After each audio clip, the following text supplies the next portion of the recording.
I'd like to welcome you to the annual meeting for the River Valleys School District. Unified. I'm sorry? Unified. Unified School District, pardon me. And so to start the evening, for all who would care to join me, please rise and we'll say the Pledge of Allegiance.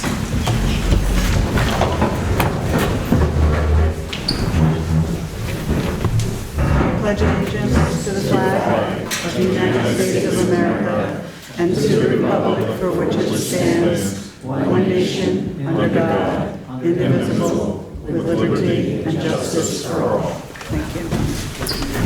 So, before we get underway, I just wanted to mention a couple of things. Whoever makes a motion has the opportunity to speak first on that motion, and the person who seconds it has the option to comment second. The exception to that will be if there's any explanatory material that the board feels need to be presented, they will speak right after the motion has been made and seconded. If they give us permission to do that. Oh, as long as you give them permission. So each time the person who makes the motion will be asked if it's okay, if the board has the opportunity to speak first. I also need to know if there's anyone here who is not a voter in the River Valleys. Okay. Future voter. Future voter. Okay. So if anyone who is not a voter would like to speak, we have to suspend the rules, and that requires a consensus. We'll ask for unanimous consent to allow people to speak. And with that, let us get started. Article 1. Oh, the other thing I forgot to mention, you no longer have to repeat the entire motion when you make the motion. So I do. I have to read it once, then you can say so moved, and then I have to repeat it before we vote. So, Article 1, to elect a moderator to serve for the fiscal year July 1st, 2024 to June 30th, 2025. So we need nominations from the floor. Or Andrew? I nominate Sarah Shippey for moderator. I second that. Thank you. Say your name, please. Tennille Cutler. Thank you. Wardsboro. Thank you. Are there any other nominations? All in favor? Aye. Any opposed?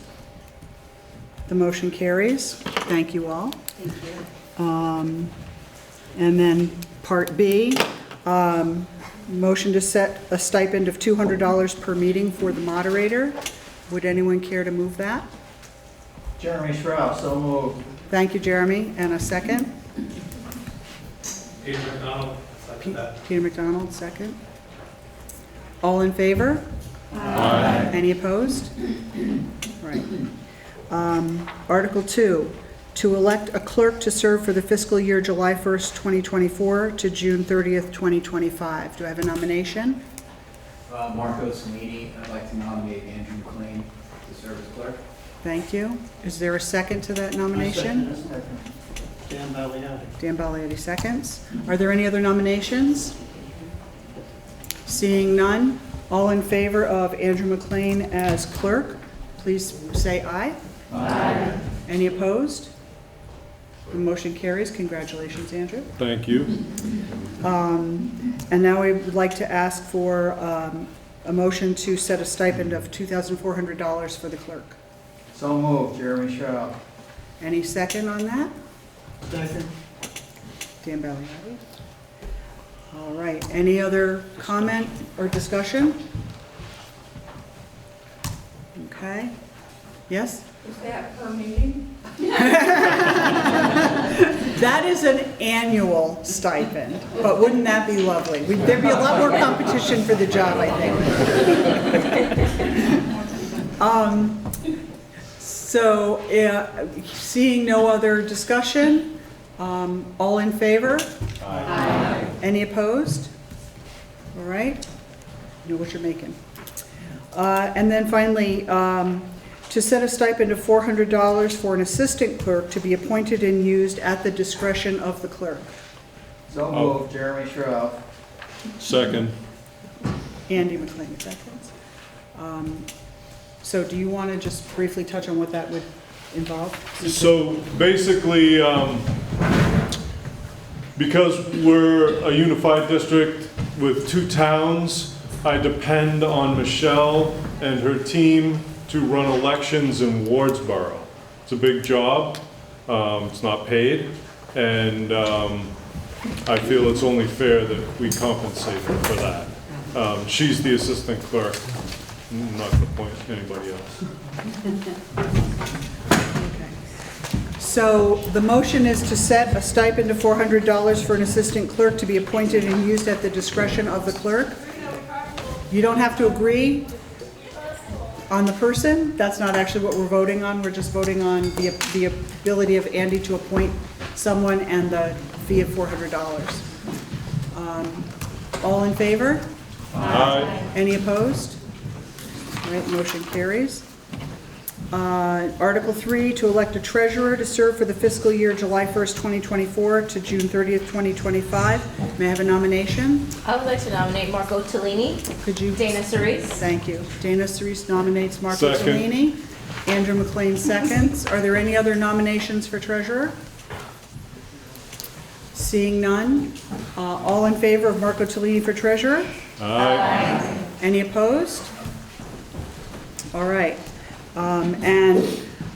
Motion to set a stipend of $2,400 for the treasurer, for an annual stipend. We should probably put that in there next year. So moved, Jeremy Shroff. Jeremy Schaaf's moved, and any second? Second. Dan Valiati is a second. Any other nomination, or any other comments, excuse me? Yes? Is that person here? Marco Tellini, could you stand up, please? They asked who the nominee was. This is your nominee. And I'm the incumbent as well. Yeah, Thank You've you. been the only treasurer we've ever known that's right. as River Valley's Unified. All right. All in favor of a stipend of $2,400, please signify by saying aye. Aye. Any opposed? All right, that carries. Now, shall the voters of the River Valley's Unified School District set the annual stipend for school directors at $2,500 and for the chair at $3,000? Can I ask a question? Can I ask a question? Let's move it and second it, and then we can, okay, Jeremy's moving. That's you. Peter McDonald second. Yeah. All right, so Jeremy, you made the motion. Do you have any comment or questions? Makes a lot of sense to me. That's a lot of meetings and they do a lot of work. Okay. Peter? It is a lot of meetings, and I'm wondering if you're getting paid enough. So what was this year's number? I don't remember. The same This is, it's not changed from last year. for a few years. It's actually been that for a few years. So was there any discussion on making it more? You go ahead. So, we really appreciate the thought, but again, we're not here to make money. I understand. And the reason, we actually gave up the stipends in Dover back during Act 60, and we found it was not a good thing because it limited some people to be able to actually run for the board, because some people that have younger kids and are a lot younger than me, they use it for babysitting or to help do something with the kids since they miss nights. And we've also tried to kind of be level with the select boards. So we appreciate the thought and we appreciate the understanding, but I don't think anybody ever asked for more money unless somebody disagrees. We're very comfortable with this. Okay. Thank you, though.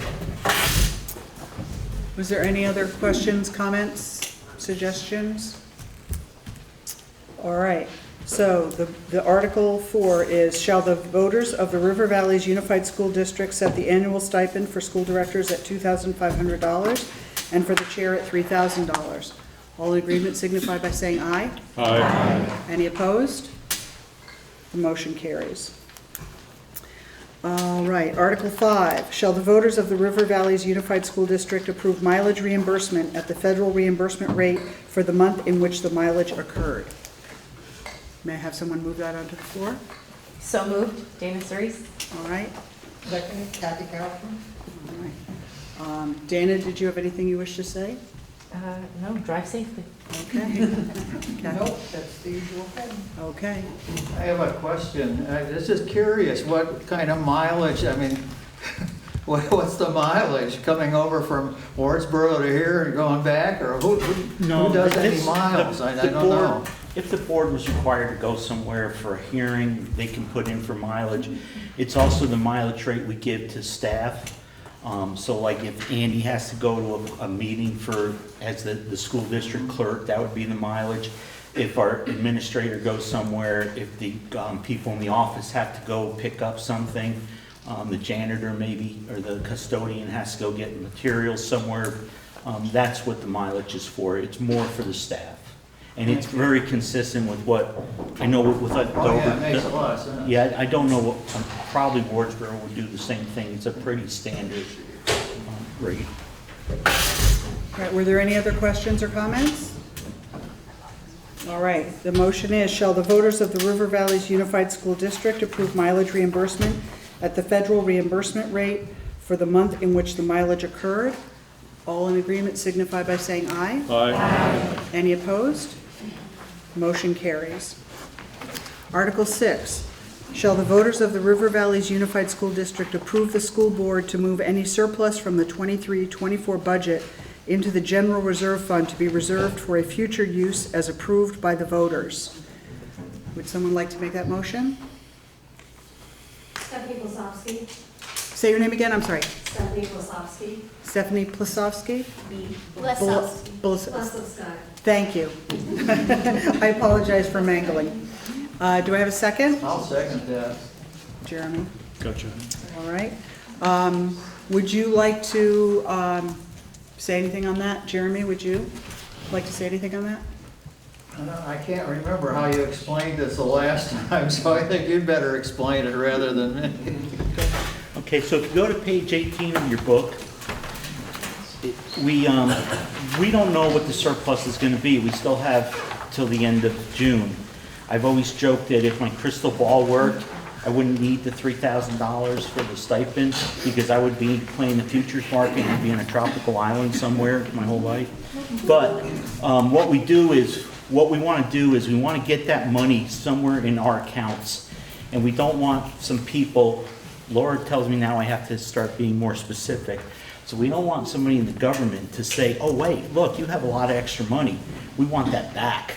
So what we try to do is as soon as the end of the year comes and the audit happens, whatever's left over, whatever surplus there may be, we put into the general reserve fund. And if you look on page 18, you can see we have a pretty decent reserve fund, $1.2 million, but we're going to ask you to spend some of it tonight. And the other thing is, again, we don't know till the end of the year. We could have a family of 20 move in with a whole bunch of high school students, and we could spend a half of what we're going to see. We're still projecting around 300. We're actually like at 330 for a period of time, a month or so ago, but it's down now and it could go back up.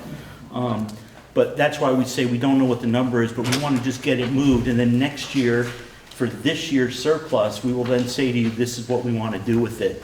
We'll move some out of the general reserve into other accounts, but that's a separate article. All right, did anyone have any questions or comments? All right. There's a question. Yes, sorry. Question. Say your name. Randy Capitani. Thank you. This is probably more for Marco than Rich, but are those funds invested, Marco? Are they in any kind of interest bearing? Yes, they're in interest-bearing funds, collateralized at the moment with some treasuries and collateralized certificates of deposit. Okay, so they're not just sitting in a bank? No, well, they are in a bank, but they are being deployed for higher interest. Thank you. Thank you. Were there any other questions or comments? All right, seeing none. Shall the voters of the River Valleys Unified School District approve the school board to move any surplus from the 2023-24 budget into the general reserve fund to be reserved for a future use as approved by the voters? All in agreement signify by saying aye. Aye. Any opposed? Motion carries. Article 7. Shall the voters of the River Valleys Unified School District set the annual tuition rate to approved independent schools at $20,966, which is the Burr and Burton sending school tuition, for the 2024-2025 school year. Who would like to move that to the floor? Jerry? I have a question. Geraldine. Wait, you can't ask a question until we get it moved and set. Once it's on the floor, then you get first dibs. Okay? I'm sorry I'm late. That's okay, we forgive you. Judy Benson. You're gonna second it? Oh, I think it has to be moved for her. She moved it. Oh, she did, okay, second. You're second, awesome. Okay. You have a question, Jerry? Yeah, I have a couple of questions, actually. The first question that I have, this is for independent schools only, correct? Like Burr and Burton, private schools? Yes, if I could, maybe, if it's okay with you, could I just give a couple minutes of an explanation, and it may answer a lot of questions? Okay, so this, we get asked this every year, we warn this every year, and people want to know why. So, in Wardsboro, just before the merger, Wardsboro had voted to do the Burr and Burton tuition rate, sending school tuition rate. Dover had done it as a special article just for Burr and Burton, and then a couple years later, another person brought a petition to Dover, when it was just a Dover school, to do it for all private and independent schools, okay? So what the law states is that we will pay, the school district will pay the public high school tuition rate to any public high school that a student wants to go to, or the amount voted on by the electorate, or the statewide average tuition, or an amount voted on by the electorate at the annual meeting. So this is the annual meeting. So even though we voted on it for the last 5, 6, 12 years, it has to be on the article every year. It has to be an article and it has to be voted on each year. So what we did was, in both districts, we said, since it was petitioned and it was approved by the voters, instead of making voters go out and get a new petition every year, we will put it on the ballot as long as it gets approved every year. So that's why the number is there. So the number, if you look on page 17 of your book, in the middle, there's a really nice colorful pie graph, and then up top, there's a little bit harder to read numbers. And in the middle, it says this average announced tuition for 7th through 12th grades is $19,774. So if you vote this article down, then the district will pay $19,774 to approved independent or private school. If you want to go to Burlington High School and the tuition's $25,000, you get to go to Burlington High School and we'll pay $25,000. If you look on the right, there's a little graph. It's a little bit small, it's hard to read, but Brattleboro High School, middle school has we estimated their tuition at $18,300, Twin Valley at $18,720, Leland and Gray at $28.65, and Burr and Burton at $29.66. So what happens is when you vote this, even if a person goes to another independent or private school, and you can see we have Mountain School, Manchester, Vermont Academy, St. Johnsbury Academy, Hilltop Montessori, we do pay that same rate that you're voting on, but we call it the Burr and Burton sending rate. And again, we have 32 students going there, and we probably have another 3, 5, 9, maybe 25 going to other approved independent schools. Again, that's up to the parents and the student where they go and the decision they make, but we will pay up to that. So if the private school or independent school is only charging $15,000, that's all we pay. And we also pay it direct to the school. It doesn't go to the parents, and we pay it over 2 payments. And we also get a credit. So if somebody enrolls, say in Burr and Burton, and they're only there for 3 or 4 days, and then they leave, we do get a refund. We do have a per diem rate, so it's not like we just pay it and we never see it back. And those are usually the questions that get asked. I don't know if there's anything I'm missing, but hopefully that maybe covered some of yours. So the $20,000 and change that you have decided to pay this year, what was the amount last year? Okay, we haven't decided to pay anything, Jared. We present it to you. Yeah, I you and understand voters that. decide But to you pay. have a number there that you've given us that you want us to vote on. Why did you make that number 20,000 and change? Because that's the Burr and Burton sending school rate. Burr and Burton told us Okay. this is our rate That's for a Burr and sending Burton. school. Correct. But it was asked several years ago, to apply to all private and approved independent schools, so that's the number we've given you. Did that answer your question, Mr. Chair? Yes, Kind of, sort of? thank you. Okay. Peter? Thank you. You're still not supplying transportation. We only supply transportation to Twin Valley and do something with the mover for Brattleboro and into Leland and Gray. Right, so parents who elect to send their kids to Burr and Burton have to supply their own Correct. transportation. Are there any other questions? Yes? Susan Rand. Thank you. So, I know I bring this up, the information meeting. I would like to see us go back to doing the state rate. There are a lot of us who are having trouble meeting our obligations, including the school taxes. There are expected a large increase because of health insurance and inflation in general. As Rich has said, we have very few places where we have control, local control anymore, and this is one place where we do. I am a parent who sent a child to a private school one year and was very much thrilled to have the town paying the state rate. And so I think for those of us who do choose to send children to independent schools, we should be willing to come up with the extra. And yes, there's transportation costs. There's always expenses when you want to send your child to another place. I do feel it's really important that our tax dollars go to supporting public schools because that's the future of our democracy. So I would make a motion that I would make a motion that we amend this to the state rate, which is $19,774. Okay, so you are making a motion to amend this, Yeah. to change the amount from $20,966 to $19,774? Point Yes. of order, I don't think that's an appropriate motion. I think that if they vote no on this article, then it reverts to that number. I don't think you have to amend it. Well, you can amend the motion. But- Well, I think what Rich is trying to say, though, is this motion gives sets the tuition rate. If we don't have a motion that sets the tuition rate, it defaults to 19,774. If you vote this article, if you vote no on this article, the tuition rate will be the statewide average. That's what the law says. So that's why I think it's just you vote yes or no. I think you can amend it, but to amend it to the statewide average tuition rate is kind of duplicity because It's redundant. that's what the law says. There's a motion on the floor already, right? Well, No, you can she amend a motion. motion, but I don't think the amendments are proper.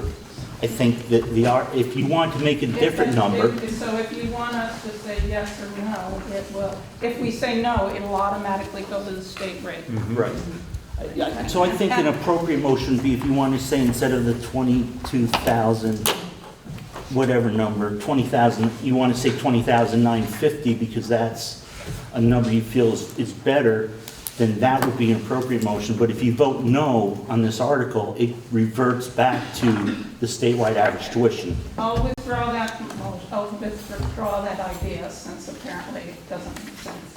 But I did also want to say, I did calculate, we have 32 students at Burr and Burton, and then the other schools that we are paying that same rate to, $20,966. There are 17 students. So that makes a total of 49 students. The difference between the Burr and Burton rate and the state rate is $1,192. So if you multiply that by 49 students, that comes out to a savings of $58,408. So that's just information for everybody.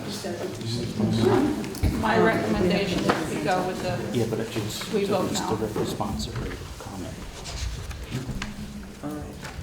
So Sue, it's a good point, but it's not an accurate point because I feel if you look at Leland and Gray, their tuition is $20,865. So the difference is not as great. You know, the difference between the Burr and Burton rate and the Leland and Gray rate is much smaller, so you don't get to. Okay, wait a minute, excuse me, we're So- not gonna have a debate, Yeah. okay? And, no, No, I'm she not, can't. yeah. You need to sit, and you need to let other people have their hands up, talk, and then you can come back again, okay? I need your name, please. Karina Martin. Thank you. Is the reason that we are authorizing up to the Burr and Burton sending rate, does that have something to do with then our children being able to attend Burr and Burton? I remember that being part of the Yeah, situation. so Burr and Burton says that if the sending school, if you agree to their sending school rate, they will never say no to any of your students. I've asked several times every year, how many students have you turned away? And I've never been able to get an answer. I don't know if they've ever turned a student away if it's not part of, I've asked them. I've talked to them more times than anybody here probably, because I've been dealing with Mark since day one of this. I like Mark a lot.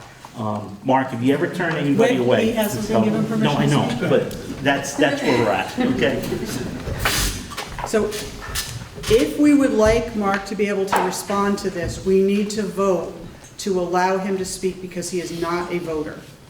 So is there any objection, and we'll do this by unanimous consent, meaning if one person says no, we start over. But is there any objection to allowing him to speak to this article? No. All right. Would you like to respond? Do you mind if I come to the front? I would love it if you came to the front. 'Cause then you get on camera and everything. What's that? Then you get on camera and everything. Hello. You'll be famous. So, Could you say your full name, please? I'm yeah, sorry. so my name's Mark Tash, and I'm the headmaster at Burr and Burton Academy.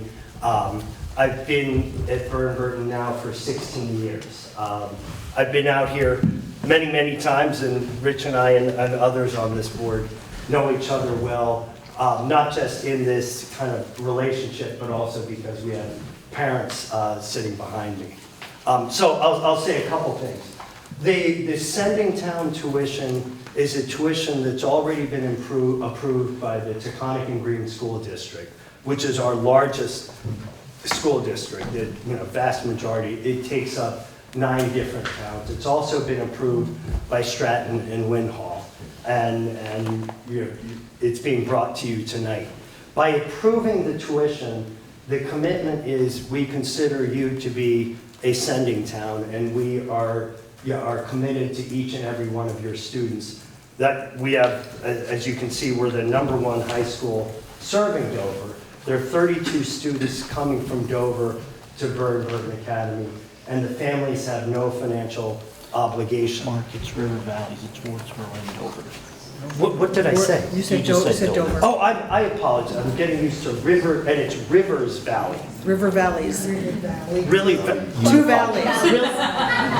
One river, 2 valleys. Attorneys General River Valleys. I apologize. I think I made the same mistake last year. So, Except you were in Wardsboro last year. well, it's a little bit, yes, thank you. So, I apologize for being confused. But we obviously consider this unified school district to be important. And your students do phenomenal things at Burr and Burton. The relationship is a mutual commitment, and it's a partnership. And that's what I say to each of our sending towns. We commit to serve every one of your students. We have full special education if that's what they need. And there's no financial obligation that falls on the families. I wish you were closer for 2 reasons. One, because I wish those 32 students had a shorter commute. It's an extremely long commute that requires commitment. And the second reason I wish we were closer is that then it would be very easy for all of you to see Burr and Burton and come and visit and see why 32 families have decided it is worth it to shoulder the transportation expense and the time to make that long a drive. So that's the arrangement. If you're not a sending town, we don't have that same mutual commitment and partnership. And so students outside of the sending towns have a tuition that's about $2,500 higher than our sending town tuition. I don't have it off the top of my head, but take $20,966, add $2,500, it's about 23,500. It's about $23,589 is what I'm thinking. And that becomes the private paid tuition.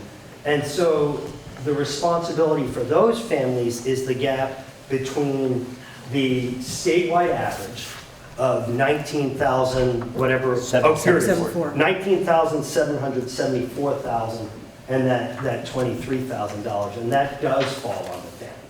So, so that's, I hope that's helpful in understanding the partnership. And as I said, anyone who wants to visit, I would welcome to visit. I will personally meet with you. I will personally give you a tour. You will personally find out how long a drive it is. But I do think you would be really impressed, not just with the facilities, but more important, with the commitment of our teachers and a culture that really is committed to bringing out the best in each of our students. And I see a lot of parents in this audience, so they can, I think, attest to that.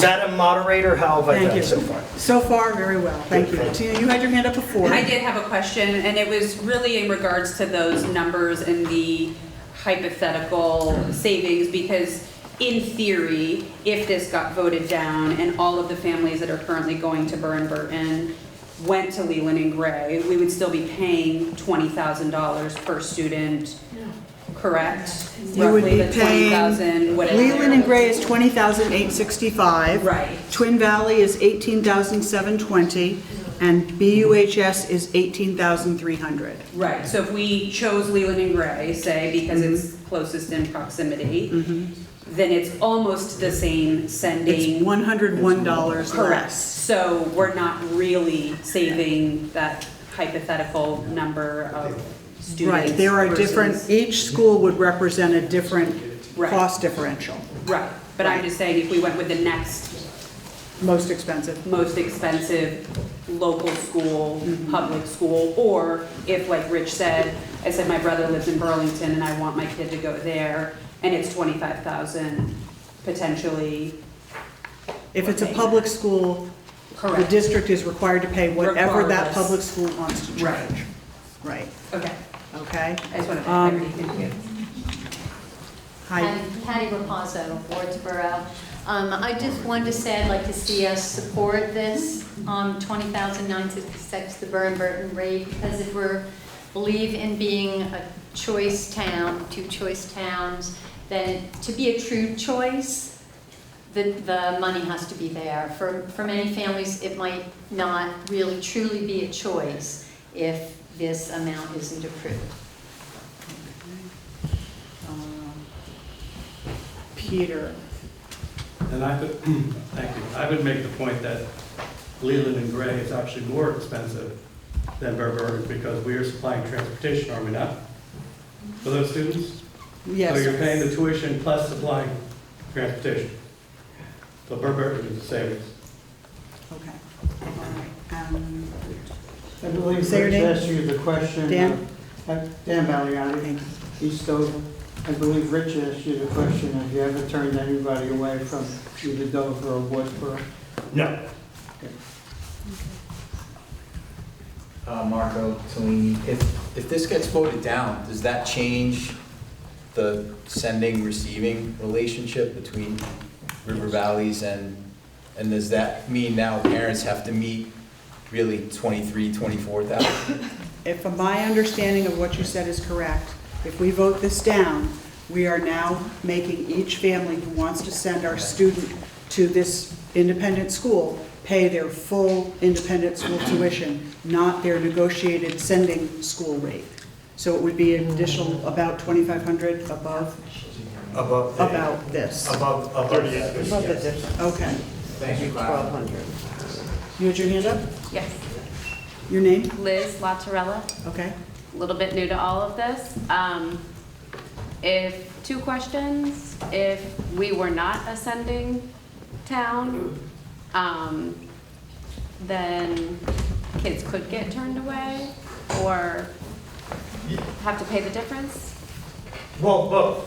Okay. Both, yes. But, So, and then What happens if something were to change at this point of the game and we already have these 32 families at Burr and Burton? What happens to those kids in the continuity of their education? Are they then forced to make like difficult decisions about transferring schools, or how do they get accommodated somehow or grandfather claused into a contract? Or? So that would be uncharted territory. Okay. And quite frankly, it's never happened. Okay. And we were founded in 1829, and you know, over the years, we've added sending towns, and we haven't had to cross that bridge. I will tell you, I don't want to cross that bridge either. You know, I'm just going to be very open that the partnership relationship really works. It certainly works for Burr and Burton. It certainly works for the families who are choosing Burr and Burton. And so I don't, you know, I would really appreciate the continued support so that we don't have to walk into that territory and have confusion for 32 families or 32 students. Okay, thank you. Madam Moderator, Mr. Tellini asked a question about what would happen if this was voted down, and I believe you answered the question, and I would like to hear Mark's answer to the question. I think I just answered it. Right? Yes. Yeah. So if this is voted down, what will the commitment be to the students that are currently enrolled? He's saying it doesn't happen. Well, we're all offering ideas, but she's asking him specifically to answer. To specifically answer what? What will happen to the students that are currently going to Burr and Burton and go to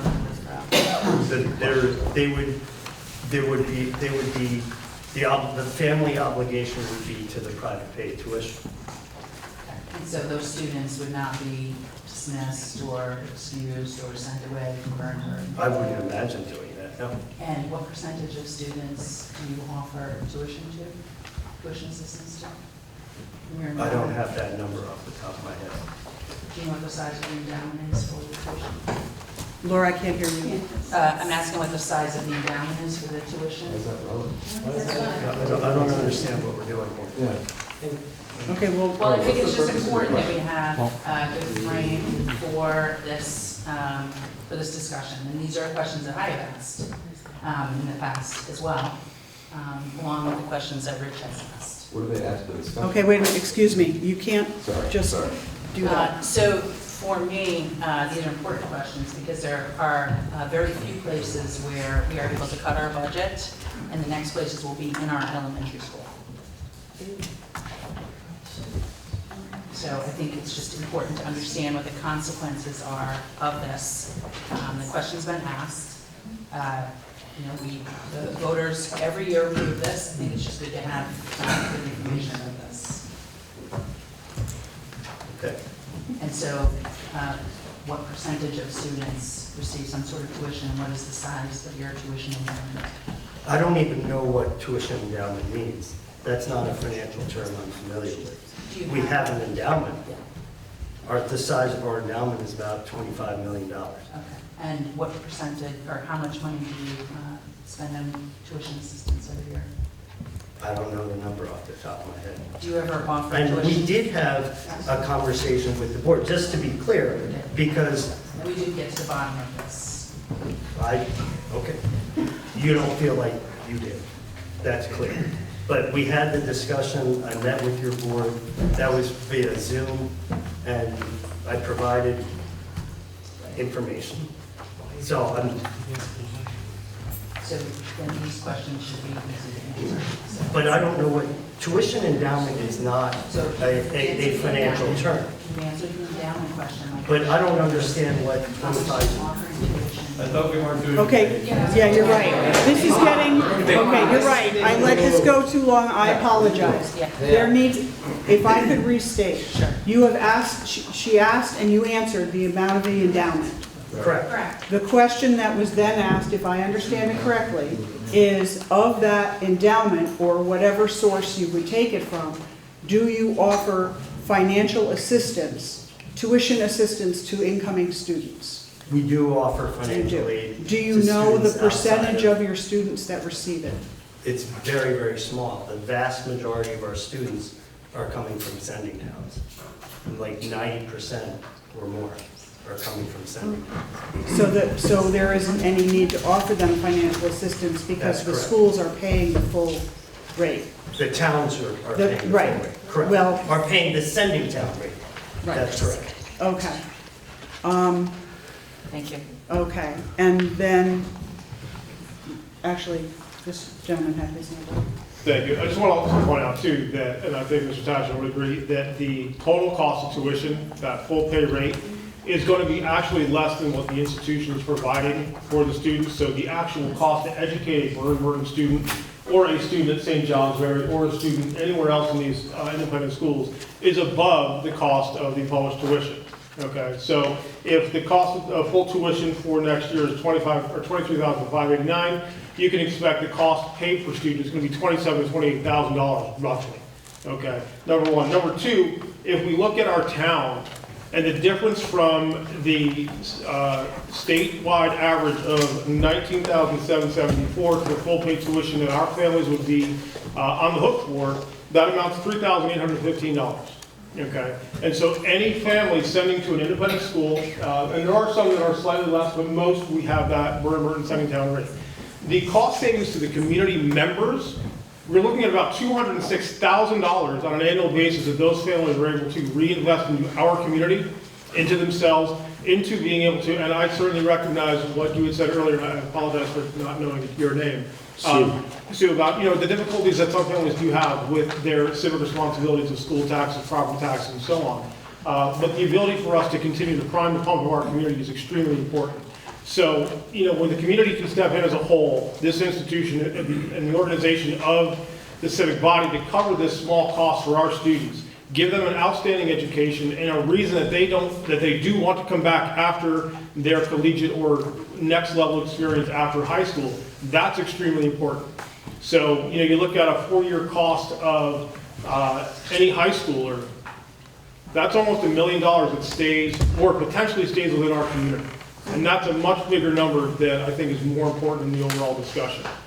Thank you. Thank you. Jerry, you No. Okay. I just wanted to be sure that if we oppose this, and we can amend it to what Ann was talking about before. Well, what we agreed was we wouldn't amend it. By voting it down, it would automatically become what Sue. That's all I wanted to know. Okay. Sir? Alan Blatz. Thank you. Just a comment in support of the Burr and Burton rate. My wife and I are fairly new here. We've only been here for 3 or 4 years. We've got a kid that we would likely send to Burr and Burton. And if we don't have the full sending rate, we'd move, most likely. And we take careful note of the employment, educational, HR, litigation issues that other schools that we might be considering, and general issues with educational administration around the country. And we know that having something that's a sure thing with the reputation of Burr and Burton is worth the value of anything. Thank you. Hi, Nicole Potts, Woodsboro. I was just curious, we just talked about a surplus as well, so how would the surplus come into effect anyway? So we're already running a surplus. I guess I'm confused at some of the, challenge of the difference between like $100 between Leland, Gray, and Burr and Burton. It's just surprising to me. So would the surplus, if needed, cover the sending town rate? I'm not sure what your question is. So we have a surplus, you said? We presented an article to you folks. You folks get to decide how you want it. I understand. So but if you I'm saying approve it. If the town did not have a surplus, but we still had a commitment to Burr and Burton, would it come out of the surplus that we already have on the No, books? we are asking for it in the operating budget. It's the operating budget. Right, which and is the surplus raised- budget which is is- predominantly For whatever you tell us it's for. so we can move it into an operating budget, but it has to be a motion? We do have that, we have that discussion later on. How much you want to move out of the reserve budget to put into the operating budget. So I get that we're talking about, but I guess my point is mostly, we have a surplus, and it's a significant surplus, so I'm. And we're gonna ask you to move some of it and spend some of it, yes. Rich, I think the hypothetical. Okay, but not towards ascending It's gonna be moved into the operating budget. The Burr and Burton rate is figured into the operating budget. Okay, that answers I it, think, thank you. okay. Sorry if I. No, I was just not sure where Ms. we're going. Moderator, Yes? could Nicole state her last name for me? Clontz, CLONTZ. Thank you. Yes? I just have one more thought in support of this. It's not just Burr and Burton. Okay, there are 40 other kids that we're going to affect if we don't approve this. I have no children, okay, that are in this school district. Mine are gone. Our kids deserve the best education that we can give them, and to think about shorting them is just, in my mind, ridiculous. Because you've got 40 other kids, plus Burr and Burton, you're talking affecting 72 children by voting this down.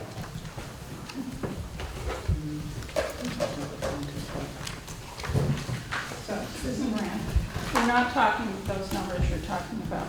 First off, I have no problem with sending children to independent schools. I've done it myself.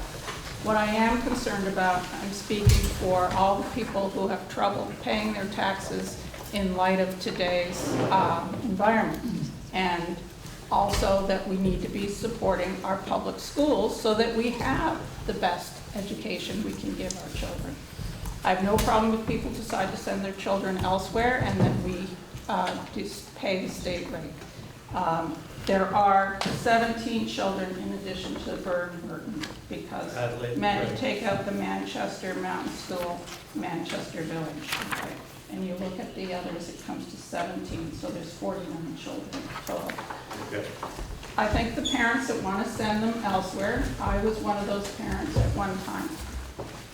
We should respect the fact that we have so little control over our school budget. This is one thing we have control over that can keep our rate down slightly. We're going up. What is the percentage at this point, Rich, that the budget is going up? The budget, the operational budget, the increase we're recommending is 4.7%. We are losing some income, so it's a net increase of just under 10%. The tax rate in Wardsboro is going up slightly, in Dover it's going up a lot, but a lot of that is again beyond our control.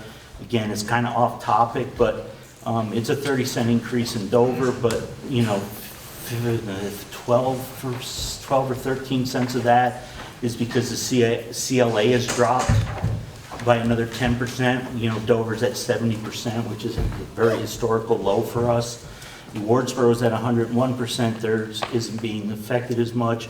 And the other thing, again, I brought up, if I could, Mrs. Moderator, is that, and I'm sorry to be sitting, is that remember too that probably 80%, and I think I asked at the meeting last week, of people don't really pay by property tax. If you have a house in less than 10 acres and you make under a certain amount of money, you pay by a percentage of your income.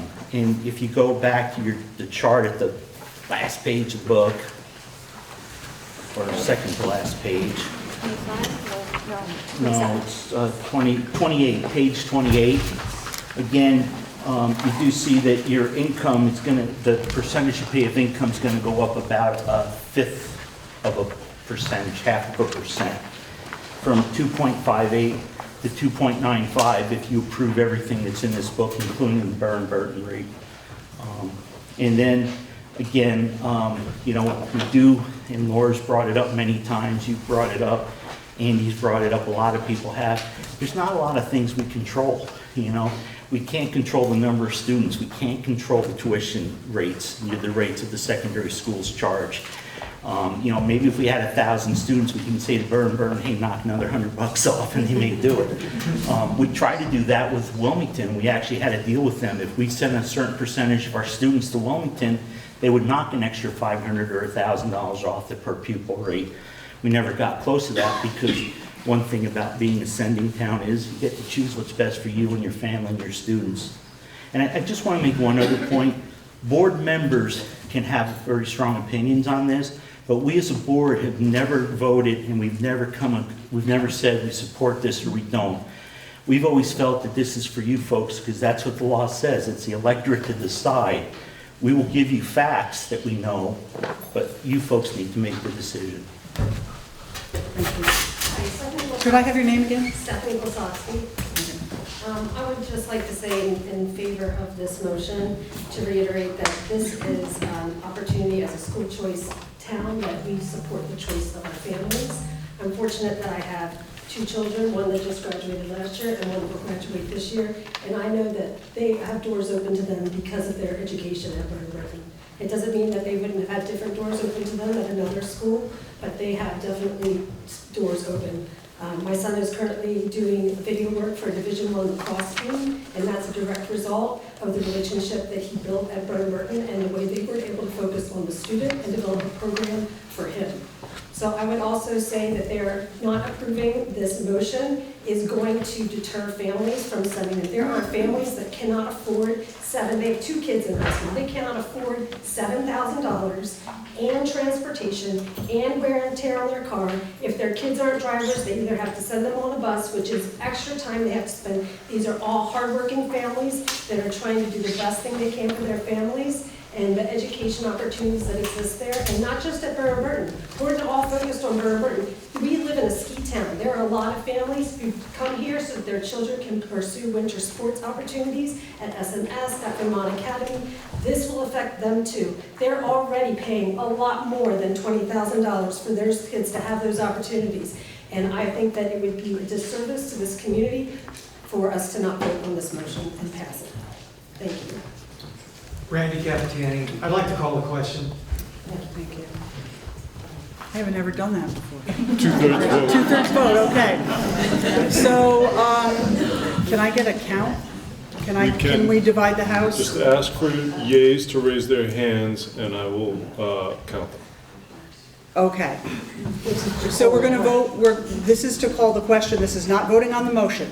This is just voting to stop discussion. Stop discussion. So, all in favor, please raise your hand. Okay, so when I point to you, put your hand down, all right? And don't distract me. Count to side? Well, Andy can count half. Yeah, that's 2/3.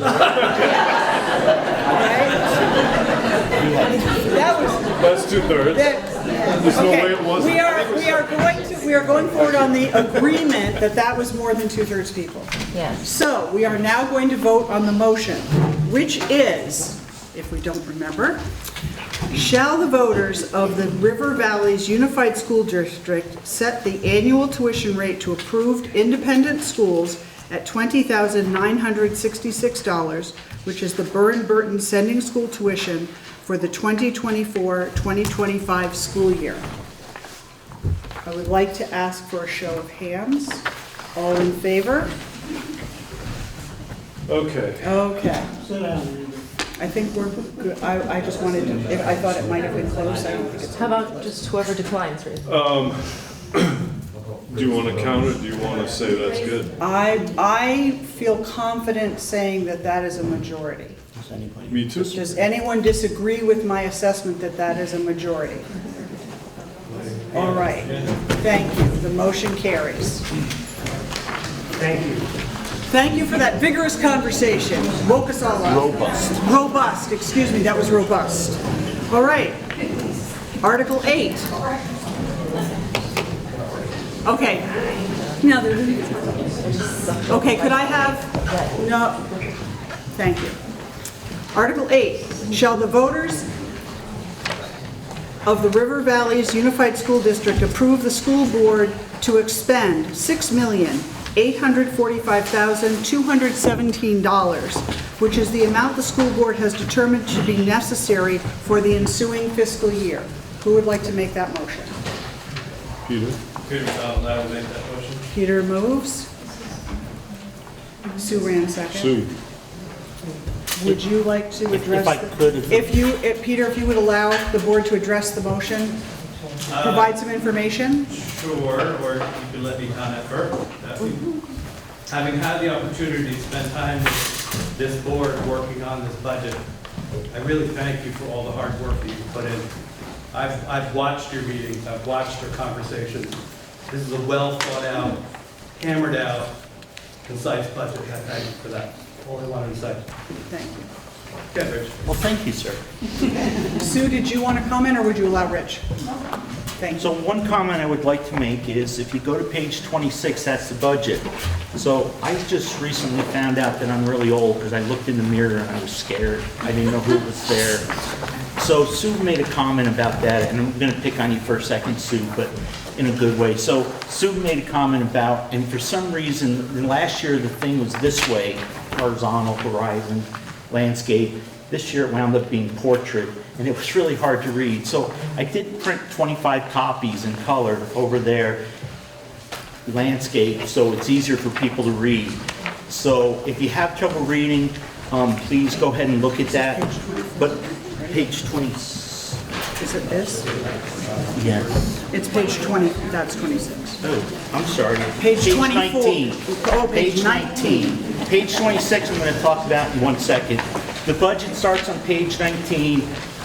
Peter, thank you for that introduction. I really appreciate it. How we build a budget, we have a business manager at Wyndham Central. The business manager goes to both schools, the Wardsboro and Dover School, talks to the administrators who have talked to their staff to say, what do you need? What have we been lacking? What can we change? What do you need for budget? That's all put together by the business manager. They bring it to us. We review it at 2 or 3 different meetings. We always think about the students first, so we don't really ever discuss what we're going to get for income. We discuss what do we need to spend to give a decent education. Laura and I have been doing it for a long time, as Dwight has in Wardsboro. The problem is we don't control much of our budget. Again, between what the state mandates, really it's the elementary schools we can make some decisions. Last year, our administrator, who has since left in Dover, suggested that we, maybe not fill a position because the numbers really weren't there. We did do that for a year, so we were able to save some money. I think somebody asked about the surplus earlier. But this is really, it's less than a 5% increase if you look at the budget from last year. And the budget from last year is in here because we do have the minutes from last year's meeting. If you go to page, and this is, I think, is such an important page, page 26. And if you look at the bottom of page 26, a lot of times we get beat up about, we spend too much money on things that aren't direct instructional education. So our business manager put this chart together, and about 88% of the budget that you're voting on goes to direct student services. It goes to teachers, it goes to salaries, it goes to tuition, it goes to all that stuff that affects students. Very little of it goes towards, except I really like Peter's idea. Next year, we're going to ask him for $2,400 a meeting. But Oh, that was so, the lady. Oh, it was a lady up front. I thought somebody wanted to give us more money. So anyways, a lot of this does really go to the students. And remember, too, that a lot of stuff that we do wind up doing, we don't have a lot of control over. We feel it's a pretty appropriate budget. Unfortunately, this year, it's going to hammer Dover on a tax rate. So if you pay by property tax, and remember, too, it's only on your house in that 10 acres. It's actually 2 or 4 acres. 2 acres, yeah. 2 acres, and then there's a provision for another 8 acres for a total of 10. But if you have 100 acres, that other 90 acres or 98 acres, it's taxed at the non-homestead rate. So the last page of the book does show proposed tax rates. And this is based on, again, I mentioned it earlier, this is based on if you approve everything that's here, because not only do we vote on the budget, we're going to vote on some capital expenditures in the next article. And then the article after that, as somebody asked earlier, I think over there, about moving some money out of the reserves. And we have an explanation for that. But we ask that you support this budget. We feel it's a pretty strong budget. We feel it's a good, educationally sound, and as a former colleague of mine who's now passed, used to say, an educationally sound, taxpayer-friendly budget. And the last thing I'd like to say, because I had a long discussion with somebody, It's a lot harder now than it used to be. It used to be, I could tell you that a penny at one time raised $20,000 on the tax rate in Dover. So I could say, for every $20,000 you go up or down, add a penny to the tax rate. It's such a convoluted number now, it isn't. But the best I can tell you, in somewhere close to the range of what we're spending, it's about 35,000, 36. 32. No, I thought it was. Okay. 35, 36. Yeah, it's, I had that number. You said 36. Yeah, I think it's around 36,000. The problem is you cut the budget in half, you're not cutting the tax rate in half, because it's just that convoluted. You know, if our CLA was up at 100%, we would be at a less of an amount that we paid last year in Dover. Wardsboro was not that different because their CLA, common level of appraisal, which is used to determine individual towns' taxes from the unified tax. You know, they're booming very little because they're only down 2% on their CLA. We happen to be way down, but if the CLA was at 100%, all your houses and property would be up 30% in value. So that's what that CLA is supposed to kind of even that out. And again, not all properties are 30% off too. The CLA is based on a combination of all the properties, which include, you know, raw land, commercial properties, vacation properties, and homesteads. So, and again, I can go through a bigger explanation of how we get to a tax rate, but it's very confusing. And again, it's, you know, it's your per pupil spending. There's a bunch of formulas, a bunch of things, your weighted average membership, how many students you have, how much they're going to give you in grants. But if anybody really wants to do it, I have a really good PowerPoint I used to put up, and it can show you how moving the numbers changes things. But not tonight, because we've had some robust discussion. All right. Does anyone else have any questions or comments? Seeing none. Article 8, shall the voters of the River Valley's Unified School District approve the school board to expend $6,845,217, which is the amount the school board has determined to be necessary for the ensuing fiscal year? All in favor, please signify by saying aye. Aye. Are there any opposed? The ayes have it, motion carries. All right, now, I'm going to ask for the next motion, I'm going to ask that we move and second it, and then there is an explanation of some potential change that I would like to offer. So we need to get it on the floor before we can do anything. So Article 9, shall the voters of the River Valley's Unified School District fund its capital reserve funds in the following amounts for the 2024-2025 school year? Capital improvements, buildings, $400,000, transportation, $40,000, with 50% coming from the general reserve fund and 50% coming from raising taxes. Would someone move that to the floor? I'll move that. Jeremy? May I have a second? I'll second that. Peter's a second. All right, so the way the motion reads right now, we're saying that 50% will come from the general reserve fund and 50% will come from raising taxes. However, some people may want to shift those percentages around. And rather than having someone, well, I want 90 and 10, and we vote on it and vote it up or down, and then 80, there's a process called filling in the blanks, where we open the floor to suggestions.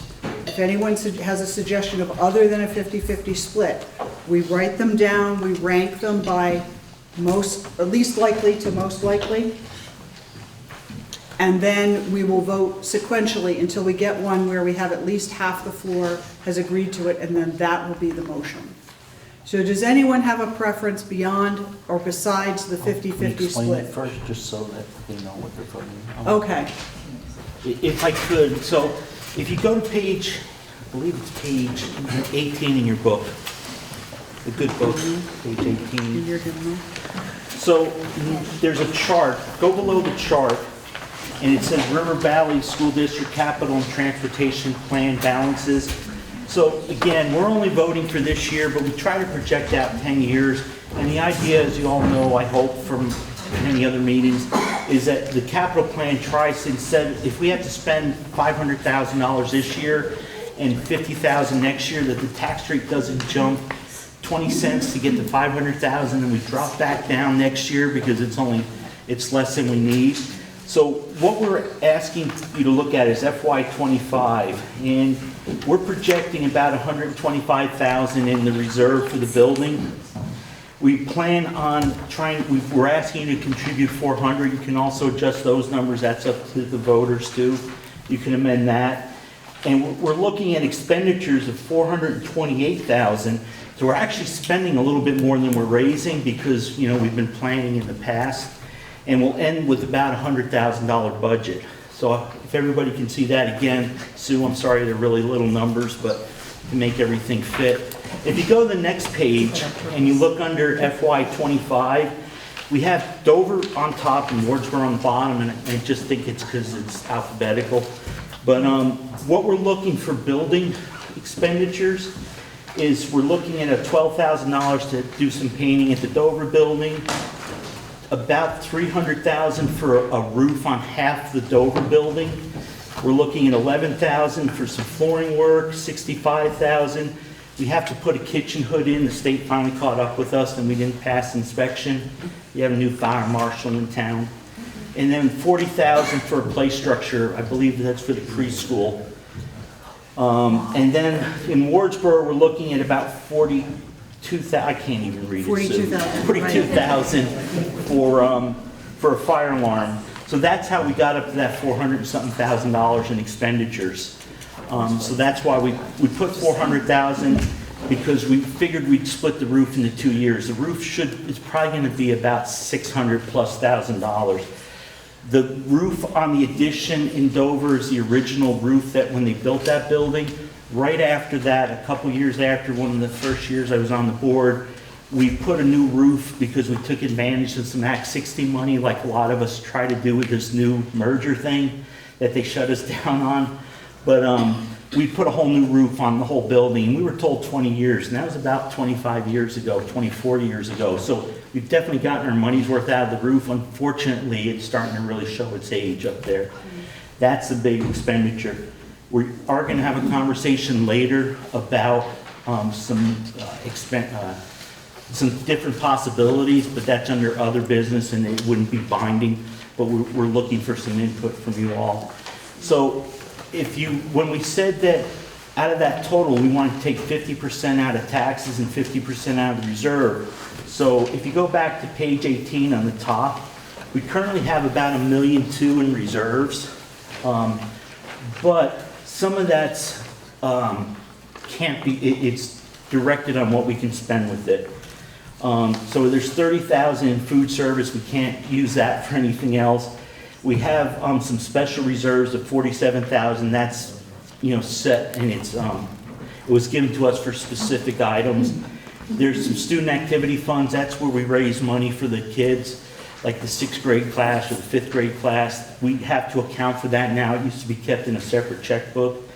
And there is 234 existing in the capital right now for the building, but we do have some other building stuff in this year that hasn't been paid, and 130,000 in the capital transportation fund.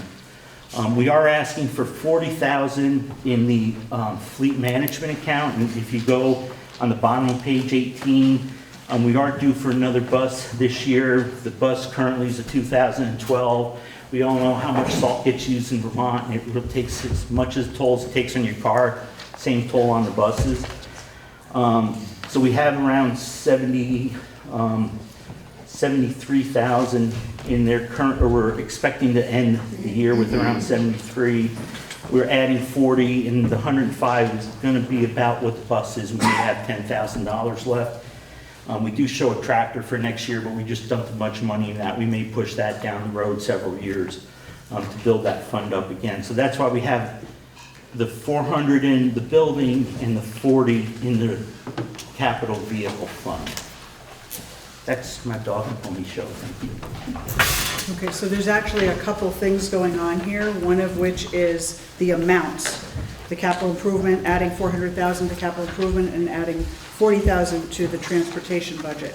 And then another aspect is how we want to break the percentages out on that. So does anyone wish to make a motion No, we made the motion. Amend the motion on the amounts. Are we all good with Rich's explanation on the 400,000 and the 40,000? Andrew?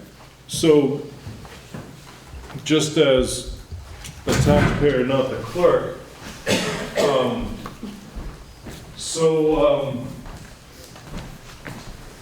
I know y'all didn't agree necessarily or have the same idea about how much should come from taxes and how much should come from the reserves.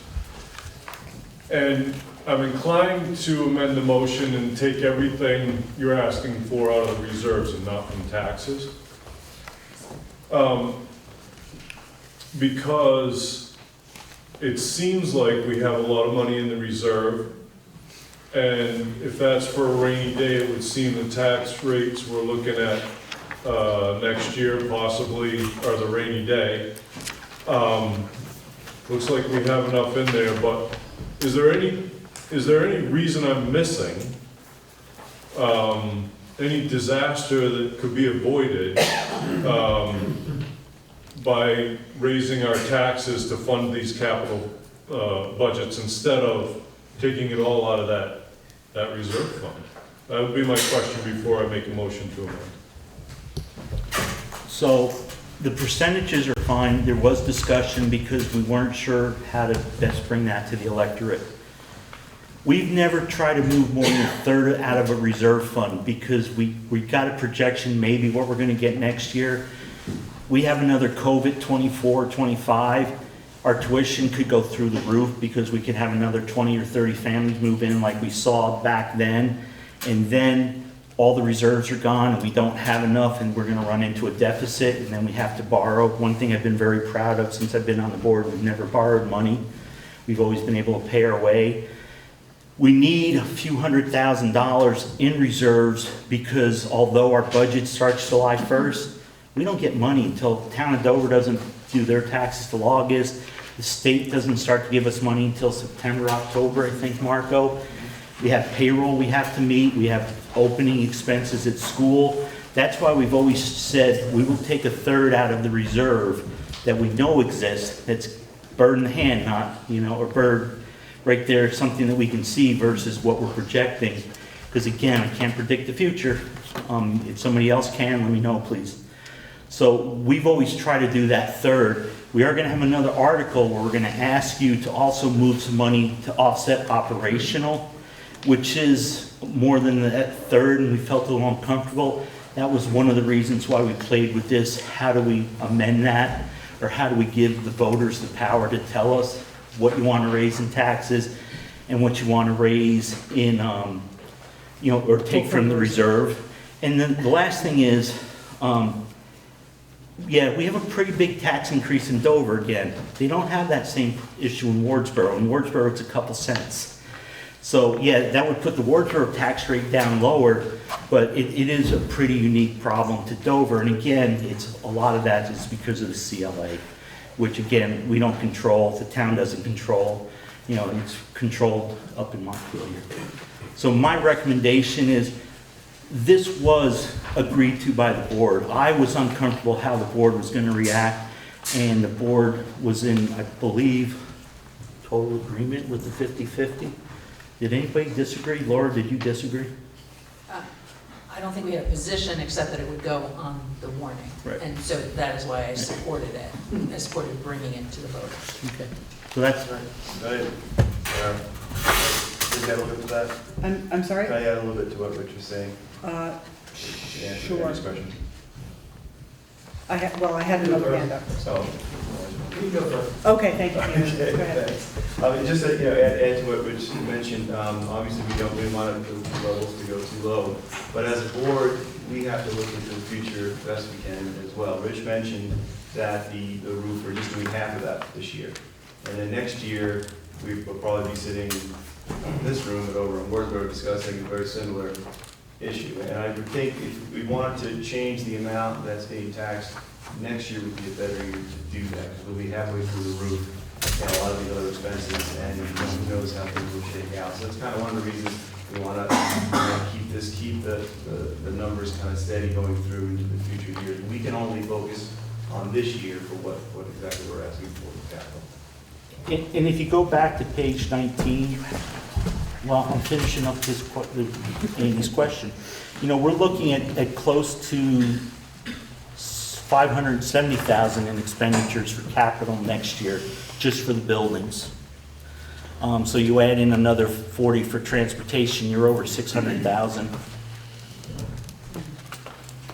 So if you were to take Rich's logic of a third, by the time that this year comes to an end, we could be close to the $1.5 million in the reserve. You gotta take off the reserve stuff and the capital building, the transportation. It's the reserve fund we're talking about, the $1,100,000. We're gonna add to that the surplus from this year. We don't know what that's gonna be. Right. But instead of doing 50-50, if you use your logic as a third, you can say a third of it is going to, So this if you, portion would be a third of the reserve. if you approve the next article, then you're gonna take out more than a third. Yeah, well, So we've done the third in some of it for the reserve and some of it to offset operating. Again, it doesn't really matter. If you wanna vote it all for reserve, then operating, if you take the operating out too, you're taking half instead of a third. Okay, so here's the thing though, what we have the opportunity to do is write down these different options, a 0, 100, 67, 33, 50, 50, and then collectively decide which one we think makes the most sense. We don't have to hash out every single, we can vote on them individually and then make the motion match what the majority in the room agreed to. Laura? Not to make anybody nervous or go too far afield, but there is discussion about the excess spending threshold being reinstated next year. And if that is the case, traditionally Dover has used reserves to keep us under the excess spending. Isn't that right, Richard? Yes. And when you exceed the excess spending threshold, there's a tax penalty. And so, Pretty huge tax pretty penalty. significant one. I have no idea what you just said. Okay. There's lots of words, I don't know what it means. So, Laura, could you stand up? I'm sorry. Vermont's education finance system, very, very briefly, relies on equity. Equity is determined by per pupil spending, and the regulatory structure is such to try and have equal per pupil spending across the state. The mechanism to keep a ceiling on that is called an excess spending threshold. It's an amount that you look across all of the districts in the state, and we see, I'm not even sure exactly, it's proposed to be developed in a different way, but it might be 120% of average across the state per pupil spending. And when we would come next year and look at our budget and look at what our per pupil, per weighted pupil spending is, if it's in excess of that amount, whatever is in excess of that amount, we will pay a penalty. And so what Dover has done in the past, because this mechanism was put in with Act 60, which has been around for 20 years, and it's been paused while we fixed pupil weights. So what Dover has done in the past with this excess spending threshold is if our costs per pupil were in excess of the excess spending threshold, we would take reserves and buy that down so that we got below and didn't get the penalty. Okay. So I was just noting that that is coming back next year. Maybe. Did you say maybe or definitely? Nothing into that. Is that helpful? Did you want to do like a numeric example, or is it kind of making sense, or we're still not getting it clear? I just struggle with the idea of locking in on 50-50. I think we should try to cover as much of our expenses as we can with the money we have. Okay, Instead so of going out to raise let me. taxes. Randy Capitani. So that's a really important point Laura's making. But it also goes back to what Rich said, is none of this is cast in stone because we don't know that. But Laura, correct me if I'm wrong, what I read today is they're also considering including capital expenses on that spending threshold? there are a number of things under consideration, but Right. again, nothing until it happens. So, and I'll go back to my question, which is to Rich. I can't recall ever being asked to split a capital expenditure like this before. Is this something? No, we have done it before. We've moved some money to cover capital, and we've had that article before. But Again, not on a specific item like this, at least not in my. no, we have said that with the expenditure coming either from, it used to be either from taxes, or we would move from reserve, or we would raise in taxes. We split it this year because we haven't asked for $500,000 or $440,000 in reserve expenditure, or reserve funding from you folks ever. It's ever since I've been on the board, but unfortunately, you know, we've hit that perfect storm. We're gonna spend, look out the third year, you know, 400-something thousand this year, 500-something thousand next year, and even more the third year. We have a 3-year window where we're gonna get hammered pretty hard. And it's not stuff that we can put off. We can't not fix the roof. So should we increase the capital contribution? What we've recommended to you fits what we've done for you folks, or what I've done ever since I've been on the board. Never spend more than, take more than a third out of the reserve fund.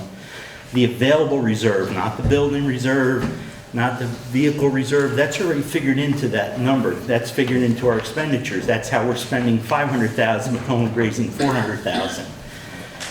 But the reserve fund is that money that we have to play with, that $1,000,001. We're asking you to move 220 of it in this article, and we're going to ask you to move 200 in the next article. This is that thing that always gets tough because we can only concentrate on the one article at a time. It's not easy to kind of, I mean, I wish we could just have one budget number and say, here's what we're going to do, and discuss all the pieces of it. But again, this is what we've always done in the past. It seems to work. I am very concerned, and I've always, you know, been very honest with you folks. When you asked me about Act 46, I said, we're going to make sure we're not going to let you all get hurt. We're trying not to hurt you, but we believe this is the best thing. It is a big nut for Dover. Remember, I'm a Dover taxpayer too. I don't like it because I pay by the tax rate. I don't pay by income. And it is scary, but I don't see any way around it. We fought hard for these weights, you know. It's so funny what happened to us with Act 60 is now happening in other districts. Oh my gosh, did they go ballistic, you know?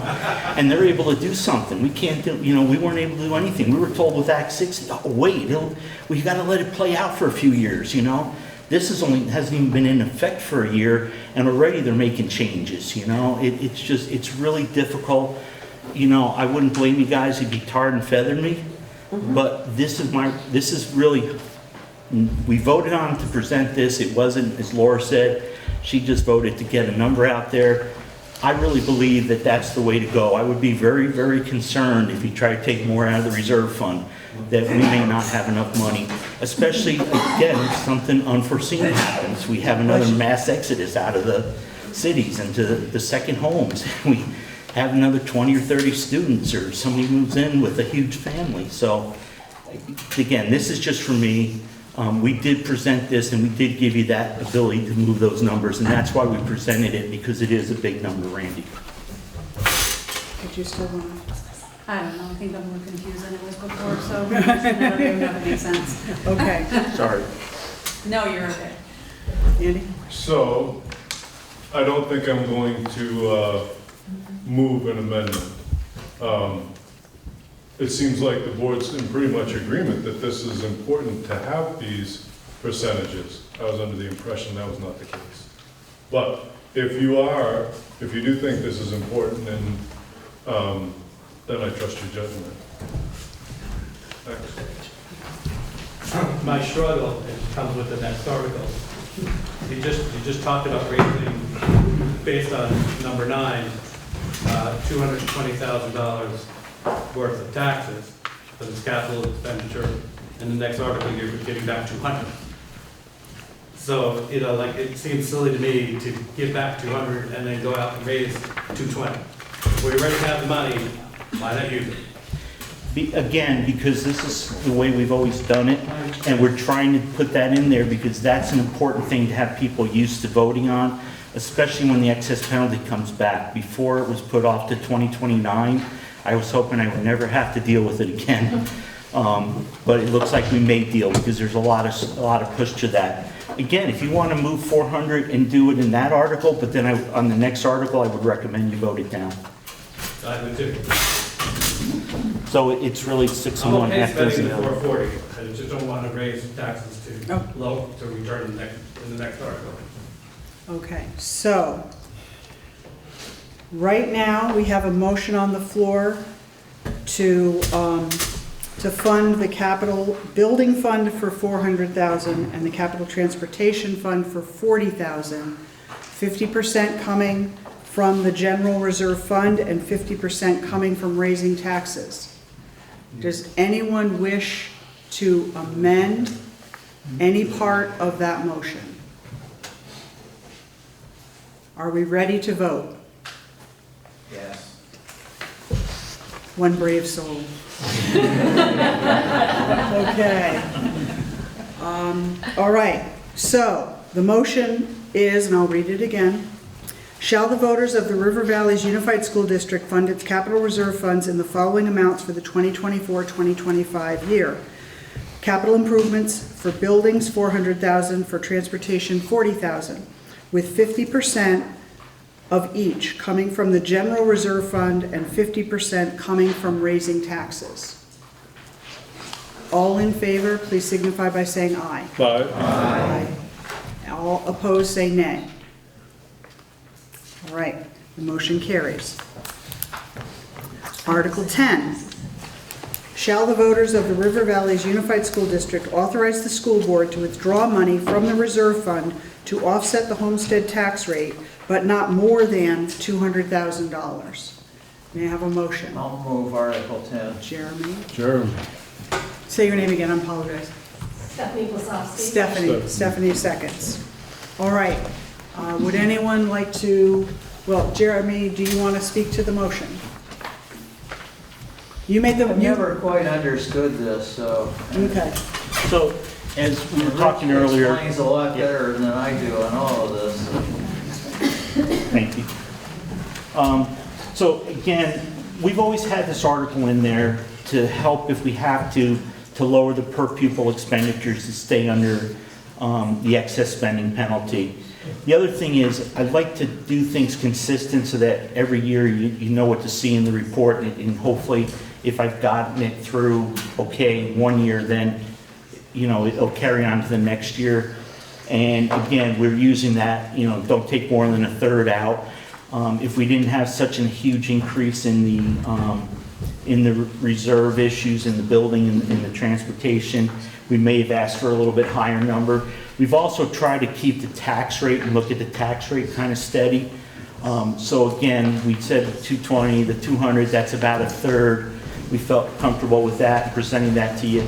And the other thing is, I always get nervous at the state. Obviously this year the state really did pay attention to what was going on, unlike during Act 60 in the beginning of it, because there were a lot of schools. We were going to use part of the advantage of the new law to fund the whole school roof and do a whole bunch of reserve improvements, because our tax rate wouldn't have gone up and we would have had $500,000 plus. But some schools advertised that, and the press got hold of it, and the legislators saw it, and it scared everybody, and they changed the rules on us. So again, pardon? No? Yeah, it can't keep anything secret. Don't print that, Chris. Anyways, so again, we're recommending 200,000. We are on TV too, and that doesn't help anymore. So anyways, we are recommending the 200,000. We ask that you approve that. And you'll see it again next year. And if I've really confused you, Peter or whoever, come up and we'll talk afterwards, and I can show you the program and show you how the adjustments work. But I'm correct in reading this that it would be not more than 200,000, so it could be less than 200,000. But it'll be off 200. Stephanie? I just have a question. On page 28, in line 12, Is there a reason that the Riverbound pupils nearly doubles for fiscal year Yes, you can thank Laura for that, and that's a good thing. This is something that we've been fighting. Randy's wife was on, Vicky, who's now the select board chair, was on the school board with me during this time. We've been fighting because there's a thing called a weight per pupil. So a pupil isn't a pupil. A pupil gets weighted. And there's different things that weight the pupil. And originally, like a secondary pupil, we got 1.5%. But then they said, there's too many pupils in Vermont. So they had to cut that back a little bit. And then there were things that we didn't feel were being weighted properly. English as second language had a pretty high weight, but poverty wasn't, and small schools weren't. There was a small school grant. So we looked to, and we've been fighting for a long time, and the analogy we use is, those battleships in World War II, they couldn't turn on a dime. It took a long time to get them moving. And we spent a long time, and the town of Dover spent a lot of money in lobbyists.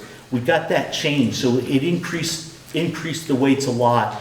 Didn't have a huge effect in Dover as much. Laura she knows the numbers really well. But it had a pretty big effect in Wardsboro. But again, it made a number of pupils jump a lot. So even though we're probably really down in the numbers because of the weight, it gives us a higher number. And then the state figures out how much they give us in our basic block grant by using that equalized pupil. Because my joke has always been, 452.14 pupils. Depending on what part of that 1/4 of, or 14% of that student we got, if it's just a feed, it may be harder to educate than if we got the whole head. So it's just a number the state makes up, weighted average daily membership, all these things go together, and that gives us a number. So it's never a real number, and it's based over 2 years, and it's averaged out. Okay, so I have another question. Yeah. So if you follow down that line, it shows that the excess spending threshold for estimate is 23,193, I think. And then it says that that is suspended until fiscal year 29. Right. And then it says per pupil figure is $14,684.56. So Right. I'm thinking that means we're in no fear of hitting excess. Well, it depends because they've suspended it to 29. A lot of people are upset. There's legislation to remove the suspension. And then remember, because the state had a whole bunch of increase in students, most of the districts, we don't know what that excess spending penalty is. It's a percentage of the average per pupil tuition.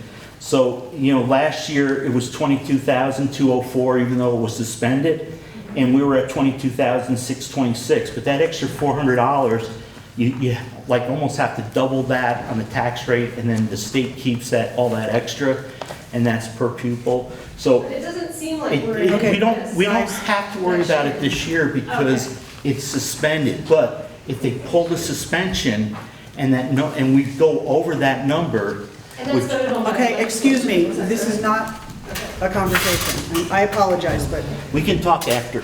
I was just confused, so thank you for the explanation. so just for my clarification, the suspension cannot be lifted in the 2024-2025 school year. The legislators can do whatever they want, they're legislators, but I don't think, Laura, there's anything up there to suspend it for this year, is there? I would not say never until we're adjourned Right. this year. That's hopefully going to be in 2 weeks, and I don't think that we will dare to put that back in place in 2 weeks. Okay. So my question is two-part. One, when will you make the decision as to put this money back, offset the taxes? And two, how will you determine the number? As soon as you all are done voting tonight, Right. it's gonna be the full 200,000, and I'm gonna call the business manager, because she asked me to call her, and she's gonna put the budget together and get it submitted.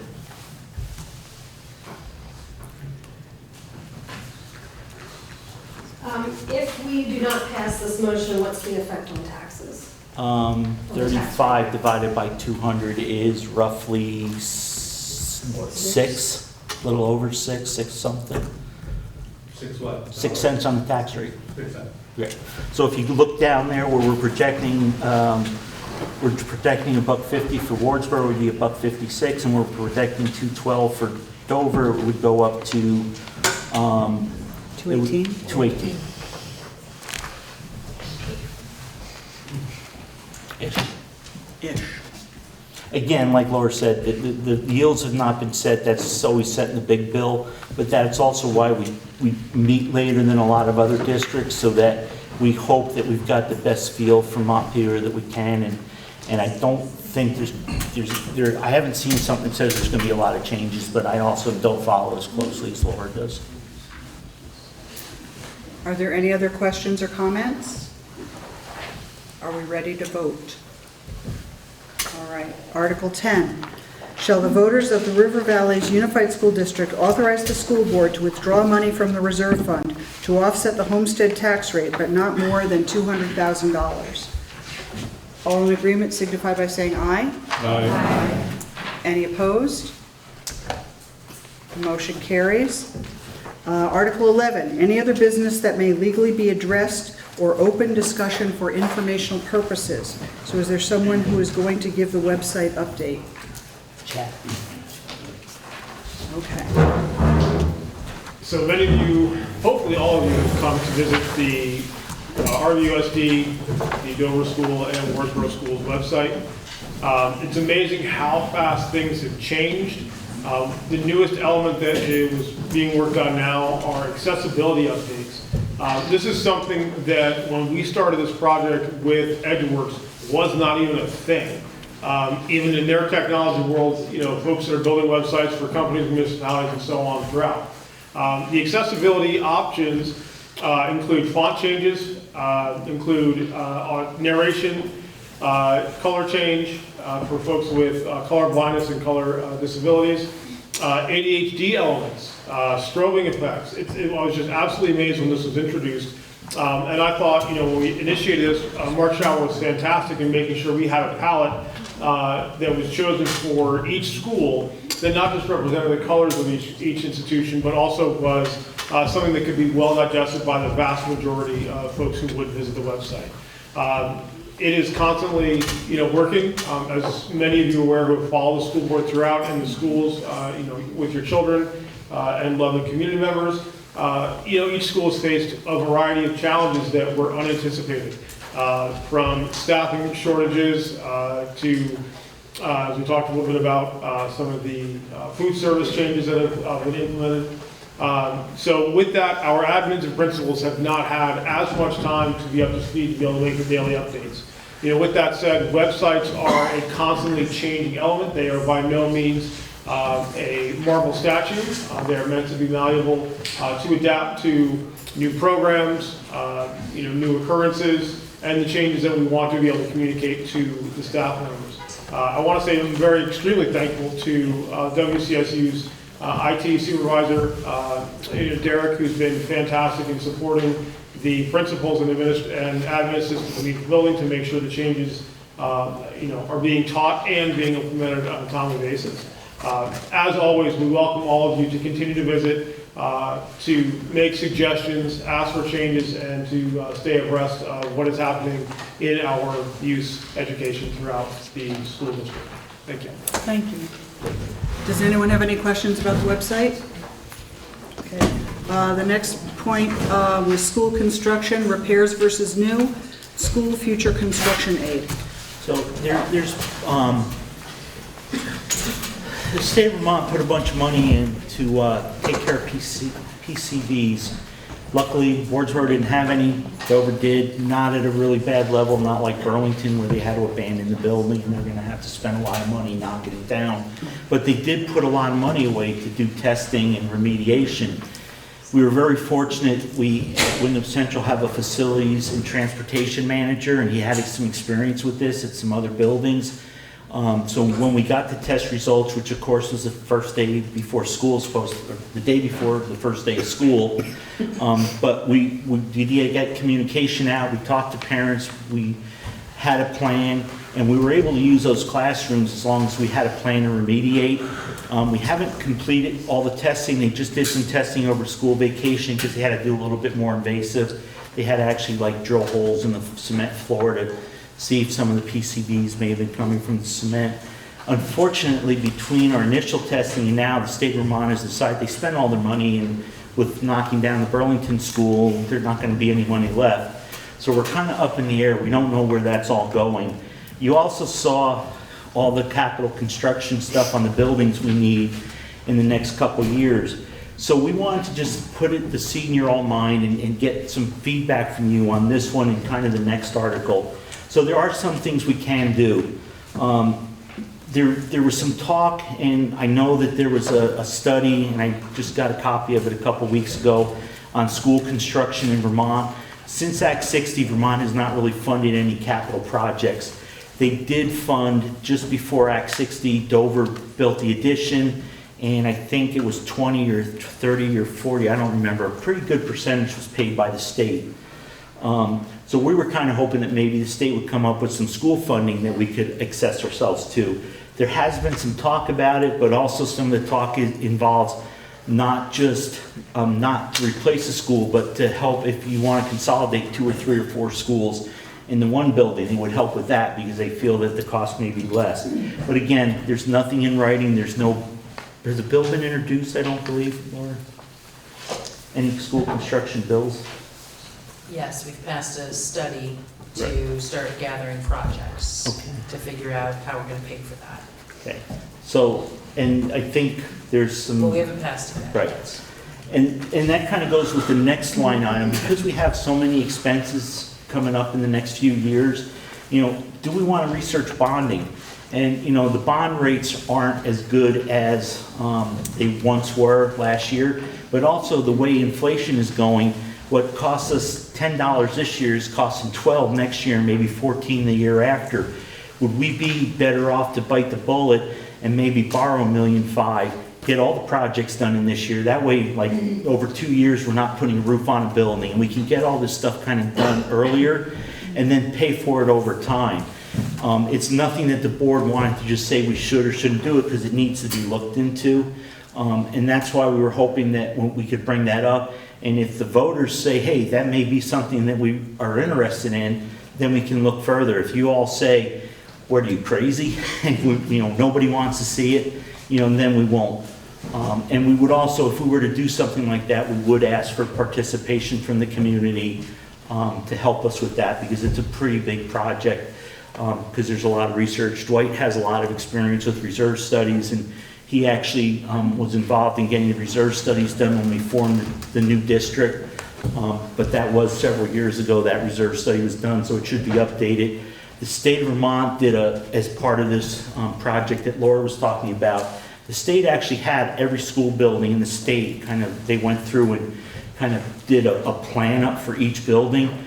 I just saw it a couple months ago, and it's not a very good plan, because it talks about things that we don't have. And then it talks about, like, our septic system at Dover needs to be replaced in 20 years. Well, we don't have a septic system. We go down the sewer plant, which is a great thing. So they put money aside for that we really don't need. We do need to pay our bills now down there, though, which we never used to have to do. Just a little aside. So that's what we were looking for, some feedback, if anybody has any thoughts, if it's something you think is worthwhile looking into, or if you're happy with the way we've been going, we can just stay there. I think that was pretty much it. Well, so he asked for feedback. Does anyone have anything that they would wish to say about that? Randy? Does the district have any bond obligations right now? No, I've never borrowed money since I've been on the board. There was a bond that was left to me from the addition just before Act 60, and it was probably a really good move too, because Act 60 did have a provision that made the taxes that we pay for that bond payment the same as it was before. I do know what Laura was saying. There's some discussion we had today at a meeting I was at Wyndham Central about planning, that there should, if we could do some planning, there may be the ability to get on a list to receive some funds, but again, it's not settled yet, and we don't know what that's all going to look like. But currently, we have never borrowed. Remember, during Act 60, we were able to put together a really, really good nest egg, and Wardsboro had a really good nest egg coming into the marriage, so we've actually had a pretty strong reserve fund, so we haven't ever had to borrow. I do know a lot of our other districts in the area have had to borrow pretty substantially. May I just add to that and say, I think we'll be looking at some pretty extreme volatility in the next few years, around tax rates, around the education system in general, around legislative actions, administrative actions, and so I think asking us to provide you with some ideas about how to manage that is not a bad idea. Ian Shrout. I'm reasonably for bonding things if we're talking about things like the roof we've gotten 25 years out of it. Can we pay for that over 10? The flip side of that is that not what our capital plan is for? So are we bonding ourselves in that sense? So I think it's worth looking at, and I'd encourage you to spread our payments out over some time. Anyone else want to offer any requests or suggestions on this area of interest? We all tired and ready to go home? Very robust. We burned out a lot of energy near the beginning, and so now we're all just kind of limping into the finish line here. See, the chairs are getting hard. Okay, so There's a reason why. You elected a school director from Wardsboro, Dwight, and a school director from Dover, Richard. The opposition was fierce, but they managed to pull through. And they have been sworn in, so they're here officially and everything. And now I would entertain a motion to adjourn. Alan Block. All right, and Neil seconds, and we are going home. Thank you, everybody.